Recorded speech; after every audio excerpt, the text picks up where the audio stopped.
Hello friends, welcome to my channel. तर आज आपण औक्षण या कवितेचे रसग्रहण बघणार आहोत. रसग्रहण म्हणजेच ॲप्रिशिएशन. बोर्डाच्या परीक्षेमध्ये या टॉपिकवर 8 मार्कचा क्वेश्चन विचारला जातो. तर मित्रांनो, हा आपण व्हिडिओ जर व्यवस्थित बघितला तर आपल्याला 8 पैकी 8 पूर्ण मार्क मिळू शकतात. तर त्यापूर्वी आपण यामध्ये कोणकोणते प्रश्न येतात ते आपण बघूया आणि नंतर एक एक प्रश्नाचे सविस्तर आपण माहिती घेऊया. तर पहिला प्रश्न येतो, प्रस्तुत कवितेचे कवी. जेंट्स आहे तो कवी, लेडीज आहे तो कवयित्री. दुसरा प्रश्न, प्रस्तुत कवितेचा विषय. तर या कवितेचा सब्जेक्ट काय आहे, हा प्रश्न दुसरा येतो. तिसरा प्रश्न, प्रस्तुत कवितेतून मिळणारा संदेश. तर या कवितेतून सर्वांसाठी कोणता संदेश दिला जातो. चौथा प्रश्न, प्रस्तुत कविता आवडण्याची वा ना आवडण्याची कारणे. पाचवा प्रश्न, प्रस्तुत कवितेतील ओळींचा अर्थ लिहा. कुठल्याही 2 वेळी कवितेतील तुम्हाला बोर्डाच्या परीक्षेमध्ये देतात आणि त्या ओळींचा आपल्याला अर्थ लिहायचा असतो. 6वा प्रश्न, प्रस्तुत शब्दाचा अर्थ लिहा. कवितेवर आधारित कुठलेही 4 शब्द देतात, त्या शब्दाचा अर्थ आपल्याला कवितेतून शोधून लिहायचा असतो. 2 मार्क्स. तर पहिले 2 प्रश्न जे असतात ते 1-1 मार्कचे विचारले जातात आणि नंतरचे जे 4 प्रश्न आहेत 2-2 मार्काचे 4 प्रश्न आहेत. तर या 4 प्रश्नांपैकी कुठलेही 3 प्रश्न लिहायचे आहेत. तर टोटल हा 8 मार्काचा प्रश्न असतो. तर आपण एक एक प्रश्नाचे उत्तर बघूया. पहिला प्रश्न, प्रस्तुत कवितेचे कवी या कवयित्री कोण. उत्तर असे लिहायचे, औक्षण या कवितेच्या कवयित्री इंदिरा संत आहेत. प्रश्न दुसरा, कवितेचा विषय. या कवितेचा विषय कोणता आहे.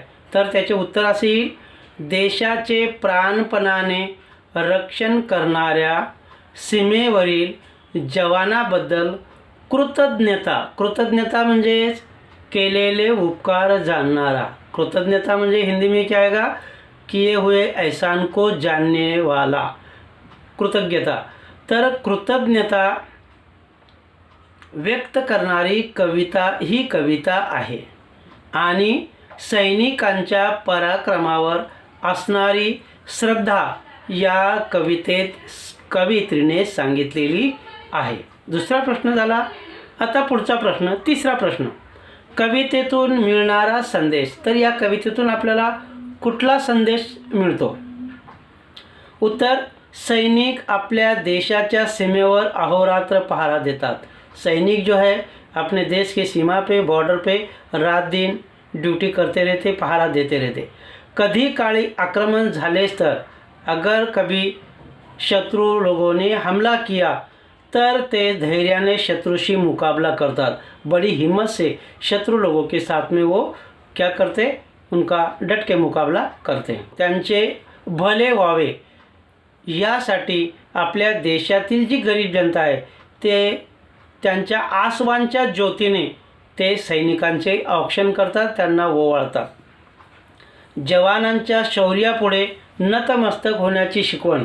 आणि जे जवान आहेत आपले, जो सैनिक है, इनके सामने सभी लोग अपना सर झुका के उनको सैल्यूट करते, नमस्कार करते. तो ये कविता में से अपने को इतनी जानकारी मिलती है. चौथा क्वेश्चन, कविता आवडण्याची वा ना आवडण्याची कारणे. तो दोस्तों, यहाँ पे अपने को यही लिखना है कि ये कविता मुझे बहुत पसंद है. पसंद नहीं ऐसा कभी नहीं लिखना है. पहले लिखना है ये कविता मुझे बहुत पसंद है. पसंद है तो क्यों पसंद है उसका आंसर देखेंगे. ही कविता मला खूप आवडलेली आहे. ये कविता मुझे बहुत पसंद आई. क्यों, कारण या कवितेची भाषा साधी व सरळ आहे. क्योंकि ये कविता का जो कवित्री ने जो लिखा है ये भाषा बहुत सिंपल है. ती मनाला भिडणारी और डायरेक्ट अपने मन को टच करती है. क्योंकि सैनिक के बारे में अगर बोला है यहाँ पे तो अपने मन को वो टच करती है. सैनिक देशाचे राखण करतो. ये सैनिक अपने देश की क्या करता है, रखवाली करता है.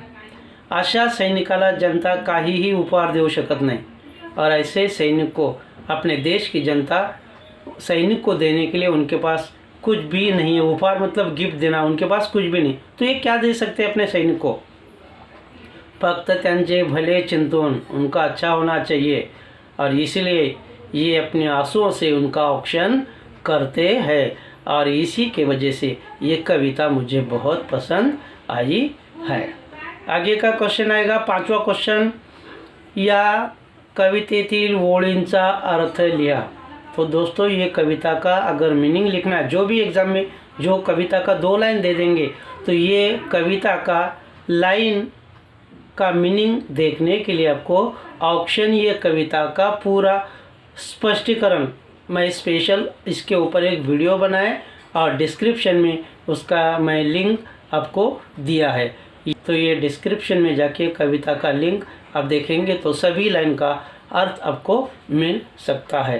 क्वेश्चन नंबर 6, कवितेतील समानार्थी शब्दांचा अर्थ लिहा. ये कविता के ऊपर कोई भी 4 शब्द दे देंगे तो मैं इसमें ज़्यादा कुछ वर्ड दे दूँगा. तो इसमें से खाली 4 शब्द लिखना है. पहला वर्ड आएगा हातामध्ये. हातामध्ये कविता में उसका अर्थ है मुठीमध्ये. धन, दूसरा वर्ड धन मतलब द्रव्य, धन दौलत. शक्ति सामर्थ्य. हिम्मत जिद्द. औक्षण ओवाळणे. रक्षण राखण करने. तो इसी तरह इसमें से कौन सा भी 4 समानार्थी वर्ड आपको कविता के ऊपर पूछेंगे. तो दोस्तों इसी तरह ये 2 मार्क्स का 3 क्वेश्चन आपको लिखना है. और पहला और दूसरा ये कंपलसरी क्वेश्चन है, ये 1 मार्क्स का पूछा जाता है. टोटल ये 8 मार्क्स का क्वेश्चन है. एप्रिसिएशन के लिए बोर्ड एग्ज़ाम में 8 मार्क्स का क्वेश्चन पूछा जाता है. तो मैं उम्मीद करता हूँ ये वीडियो अगर समझ में आ गया तो मेरे चैनल को सब्सक्राइब ज़रूर करना है, लाइक करना है, अपने दोस्तों में शेयर करना है. तो एप्रिसिएशन में किसी का डाउट है तो सबका डाउट क्लियर हो गया. अगर किसी के समझ नहीं आया कोई क्वेश्चन तो आप कमेंट्स बॉक्स में ज़रूर लिख सकते. उसके क्वेश्चन का आंसर मैं ज़रूर दे दूँगा. Thank you.